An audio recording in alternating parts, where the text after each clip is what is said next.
Bonjour tout le monde. Alors aujourd'hui je suis très contente de vous retrouver pour une nouvelle vidéo, puisqu'aujourd'hui je vais vous parler du Cold Winter Challenge. Alors avant de commencer cette vidéo, je voulais tout d'abord vous remercier énormément pour le nombre de vues sur ma dernière vidéo, donc la chronique sur le livre Le Pacte d'Emma, parce que clairement à l'heure actuelle il y a plus de 2200 vues sur cette vidéo, c'est juste un truc de dingue. Alors merci énormément d'avoir regardé cette vidéo, j'espère en tout cas que celle-ci vous plaira tout autant que la chronique sur le Pacte d'Emma, même si clairement on va pas du tout parler de la même chose quoi. Puisqu'aujourd'hui, je vais vous présenter un challenge. Alors ce challenge, vous devez peut-être le connaître puisque ça fait déjà très longtemps qu'il est mis en place. Tous les ans, depuis 2012 exactement. C'est un challenge qui a été créé par Antonine et qui depuis est repris par Margot liseuse. Je me suis munie de mon petit bullet journal. Bullet journal absolument magnifique comme vous pouvez le voir. Voilà, donc il y a quand même marqué ma vie de maman. Je ne suis pas maman, voilà, mais j'ai quand même beaucoup aimé ce bullet, donc c'est pour ça que je l'ai pris. Tout simplement parce que en fait dedans j'ai marqué toutes les infos sur le challenge. Et là en fait, je viens d'enlever le marque-page et j'ai perdu ma page. Super, en vidéo, c'est génial. Alors attention, je cherche, petite musique d'ambiance en attendant. Ah, ça y est, j'ai retrouvé ma page.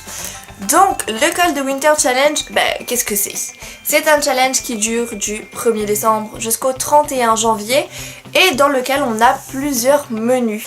Donc pour chacun de ces menus en fait, pour pouvoir finalement participer au challenge, il faut participer à au moins un menu et un menu égale un livre. Alors vous pouvez mettre autant de livres dans les menus, autant de livres que vous le voulez dans les menus, c'est vous qui voyez. Si vous êtes plutôt comme moi du genre pas très fiable, on va dire niveau challenge, vaut mieux quand même se contenter d'un ou de deux livres seulement par menu. Si vous êtes plutôt audacieux et que vous êtes sûr de remporter ce challenge, eh bien n'hésitez pas à mettre toute votre pile à lire dans ces menus là. Alors, le premier menu, c'est la magie de Noël. Il faut lire en fait un livre dont la thématique est Noël. Donc c'est très facile puisqu'en fait c'est le menu le plus large, on va dire, en matière de choix. Et moi du coup, pour ce menu-là, j'ai choisi plusieurs livres. Alors du coup, pendant cette période de Cold Winter Challenge, pour le menu 1, je vais lire Comme une envie de chocolat, donc écrit par Janie Watt et publié aux éditions Harlequin. Donc je vous montre d'abord la couverture sur ma liseuse et puis maintenant je vous mets la couverture en couleur, ça sera quand même plus joli, quelque part sur l'écran. Donc c'est un livre que j'ai reçu via NetGalley, donc j'ai très envie de le lire. Et puis comme le nom l'indique, Comme une envie de chocolat, ça va parler de nourriture. Et moi la nourriture c'est toute ma vie, alors forcément ça m'intéresse énormément. Ensuite, le deuxième livre que je vais mettre dans ce petit menu, c'est Noël sur la 5e avenue, écrit par Sarah Morgan et toujours publié aux éditions Harlequin, puisqu'une fois encore, je l'ai reçu via NetGalley. Vous le voyez, je fais beaucoup dans l'originalité. Et ce livre-là, du coup, je vais le lire en lecture commune avec Amandine, qui tient la chaîne YouTube Amandine Love Reading. Voilà, avec mon bel accent anglais, forcément. Et du coup, comme vous pouvez le voir dans ce titre, Noël sur la 5e avenue, on reste forcément sur la thématique de Noël. Du coup, le deuxième menu proposé par Margot liseuse pour ce challenge, c'est Flocon magique. Alors là, il faut lire un livre fantasy, fantastique ou une réécriture de contes. Forcément, Noël, moi, fan de Disney, réécriture de contes, évidemment. Du coup, moi j'ai choisi pour ce menu-là, encore une fois, deux livres. Donc le premier livre, c'est une bande dessinée, c'est L'Envers des contes. Donc je crois que c'est le tome 2. En version BD, parce que vous avez la version roman et vous avez la version BD. Donc les dessins sont faits par JF et Zimbra et c'est écrit par Catherine Gérard-Rodet, qui est l'auteur de la série La vie compliquée de Léa Olivier. Donc voilà cette bande dessinée, je pense que rien qu'à la couverture, on peut voir que ce livre promet d'être génial. Voilà. Et quand on voit le dos du livre, franchement, waouh, niveau illustration, je suis juste dingue. Voilà, franchement, c'est très joli. Et en plus, on rentre dans la réécriture de contes puisqu'il s'agit de parler de la belle-mère de Blanche-Neige. Voilà. Et apparemment, cette belle-mère, à en croire le titre, ne serait pas si cruelle que ça.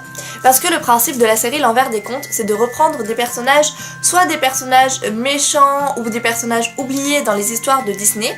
Donc je parle pas des contes originaux, hein, je parle vraiment de la version Disney, et d'écrire une histoire dont le héros est ce personnage-là. Donc là par exemple, le héros va être la belle-mère pas si cruel de Blanche-Neige. Et je trouve ça très bien parce que du coup ça met en avant des personnages qui sont soit oubliés ou alors qui sont les méchants dans la version Disney, ce qui promet une histoire vraiment pas mal. Et le deuxième livre que j'ai pris dans cette thématique de réécriture de contes, c'est La vilaine belle-sœur. Donc on va peut-être emmener ça, hop. La vilaine belle-sœur, le tome 1 de la série Les Contes Inachevés, écrit par Aya Ling et publié chez la collection imaginaire des éditions... je ne sais plus. Bookmark. Voilà, c'est ça la maison d'édition. Excusez-moi, j'avais oublié. Quand c'est pas écrit sur la couverture, moi je suis perdue. Voilà. Donc, s'il vous plaît, les maisons d'édition, écrivez votre nom sur la couverture parce que sinon, moi je me perds à chaque fois que j'essaie de lire. Ok?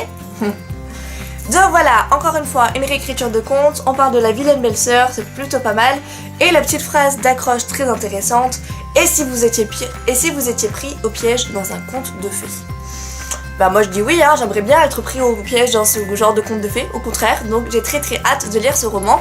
Pareil, je vous montre la couverture sur la liseuse et maintenant je vous mets la couverture en couleur pour que vous puissiez profiter un petit peu de la beauté de cette couverture. Donc vous l'aurez compris, pour moi, Flocon Magique, ça va être que des réécritures de contes, une BD et un roman, donc j'ai vraiment hâte de voir ce que ça va donner. Donc maintenant il reste 2 menus, et là vous allez voir que ça y est, je commence un peu à en faire à ma tête quoi. Le 3e menu, c'est Marcher dans la neige, où là, il faut lire un livre style littérature de voyage. Et là, clairement, je l'ai écrit dans mon bullet journal, j'ai marqué non, je n'ai pas envie. Donc voilà, ça me tente pas. Et puis, j'ai pas énormément de livres sur cette thématique-là, surtout qu'il faut que le personnage dans ce roman, donc littérature de voyage, soit marche dans la neige, soit se trouve à Noël dans un lieu enneigé, enfin ce genre de choses, donc clairement ça m'intéressait pas.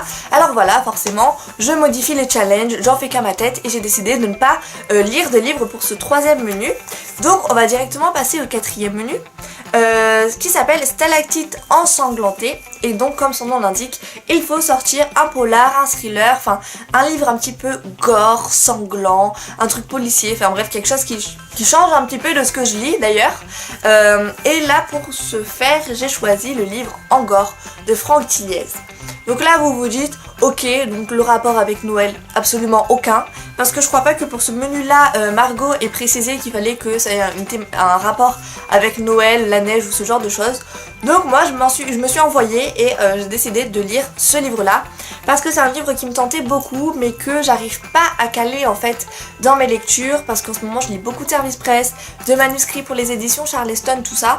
Et du coup les lectures perso, c'est vrai que voilà, j'arrive pas, clairement j'arrive pas, j'ai pas le temps. C'est pour ça que le challenge est bienvenu puisqu'il va me permettre de pouvoir me plonger dans des livres à moi. Et c'est pour ça que j'ai sorti ce livre là.